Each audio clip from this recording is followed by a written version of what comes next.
too many realtors care more about getting the listing than telling somebody the truth. No, this house is only worth $500,000. You want to list it for $700,000? Sure, I guess we can try to list it for $700,000, but you're not going to get that. That conversation doesn't seem to me like it's happening all the time. Those people get burnt out, and both the realtors and the investors or the primary homeowners all lose. That is exactly what's changing in our industry, is if you don't tell the truth, especially because I always say, like, high tide, all ships rise. We know that expression. We also see a lot of that stuff of these transactional brokers. Like, I've had clients that have done 4 or 5 transactions with me. My business is pretty easy. They know me. They trust me. We're going to do a good deal together. The agents get burnt out, but also the clients get burnt out too. And the best thing in any type of business, the best thing you can tell someone is the truth. And then talk about the alternative and say, hey, maybe we do a lease option. Let's try to figure out a lease option. You own this house outright, and 10 years from now, I'll still be in the business. I'll be a little older, a little bit more gray, but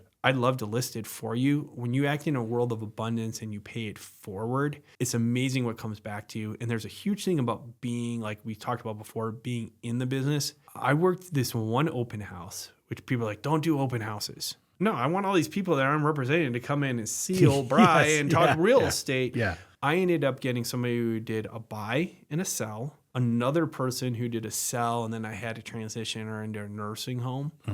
But from one transaction, I got 3 more transactions because I'm active in the market. People go, I know he's an expert. I know he knows what he's doing, or at least perceived that way, right? Those are the things I would talk about to realtors. Is one, be active. Like, my real estate brokerage is so awesome. Like, I have people lining up on my listings to do open houses because we know, like, we get business from there. That helps us. We're representing and actually working for our client. There's other realtors, like, they just sit around and go, I wonder why no business is coming. Why the phone's not ringing? Yeah. And so I guess the real answer to my conundrum of being able to get deals with realtors is we're really fishing in the different ponds. I mean, I'm fishing in the distressed pond, and realtors are fishing in the retail fixed up pretty house pond. And sometimes there's overlap, not often.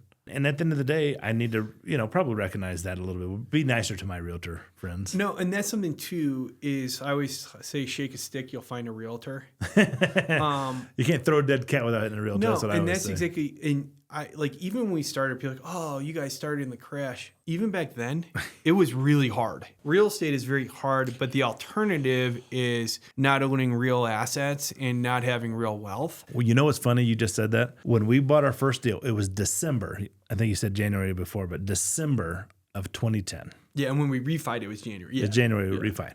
They told us that it was hard. A couple years later, when we have a small portfolio, it's hard. A couple years later, hey guys, it's not a great time to be buying. It's hard. In the 15 years of me buying houses, and in the 17 years of me learning this business, there has never been one time in 17 years where people said, "Yep, it's easy. Now's the time to buy, sell." Never have they ever said that. And so you're not the only person. I was talking to Ken off camera.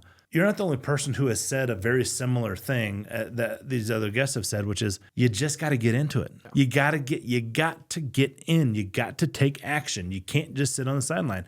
No one is going to tell you now is 100% the time to buy. We're not going to go any lower. Why? Because they can't tell the future. They're not going to say it's definitely going to go up 20%. Nobody's going to say that.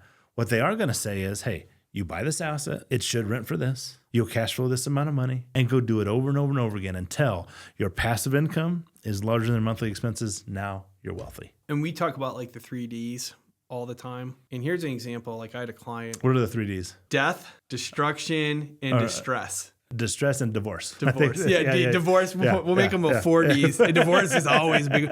But no, here's an example. Like, I was working with these older couple. The husband just had a stroke. They need a ranch or a first floor primary bedroom. And they need easy access and this and that. What if I said to him, Brett, hey guys, it's not really the best time to buy and sell real estate right now. Why don't you wait 2 years? Yeah. No, I have a husband I need to take care of, and we need these simplicities. Life is more valuable than real estate, and our needs change. And now both of us are kind of anti-government. Yeah. I think they're the worst part of this equation, worst part of the problem. And it's left and right. Like, these guys do fiat money like it's going out of style. And dude, the real reason I was probably a little bit late is I saw a McDonald's on my way. And you know me, bro, Brad, I had to get my quarter pounder with cheese. I know RFK wouldn't like this, but dude, my car has this problem. It just stares into McDonald's. Dude, McDonald's breakfast, McDonald's lunch, McDonald's dinner. I know it's terrible for me, but that's like my Achilles heel.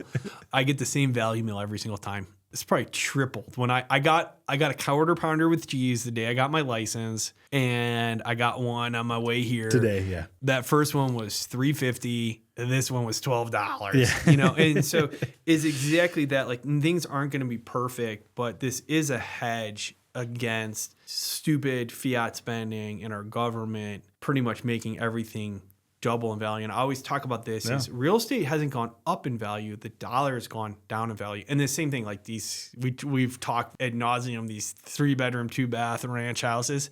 A lot of them are in worse condition they were when we bought them, but they've gone up in value because the dollar That's exactly right. has gone down. And that's exactly like when it comes down to it, real estate meets our real needs, not our fake needs. And what is an income producing property that helps you pay the bills, whether it's your primary residence that changes as your household changes, real estate is an instrumental thing. And like we said, hard to get on the train. But once you're on the train, it's very easy to change cars. And so like if my wife and I were getting divorced, and I needed to go, I could go move into one of my rental properties. I could go sell one of my rental properties, buy something else. My primary home, I very much think one of my children might live in that property and raise their kids in that property. So real estate is so valuable beyond any type of monetary aspect of it. And once you're into real estate, it's very easy to stay in real estate. It's very easy to do deals. I say, like, dude, real estate's been very, very good to me. Yeah. I know it's been very, very good to you. And we fell ass backwards into it. We were looking for hustles. We were looking for stuff. Real estate is the cornerstone of everything we do. I do some additional side hustles, but you can't do other things successfully until you learn how to do one thing successfully. Be an expert. Be specialized. Yeah, all the people, Dave Ramsey, Elon Musk, they can do it because they have endless capital to put into different things. They're extending passive income upon passive income. They wouldn't be able to do that if they weren't good at one skill set. And you and I think our one saving grace is we're good with people, we're good at sales, and we're good at negotiating. I think that's a pillar for any type of business. The other things, the accounting, the financials, the different strategies, because markets shift, markets change, strategies shift, and strategies change. But running a cash flowing successful business, if you're selling widgets, it's the same as selling real estate. I have another business that I have virtual assistants who run. We follow the same KPIs. We follow the same Sandler sales system that you and I like just preach to. President's Club.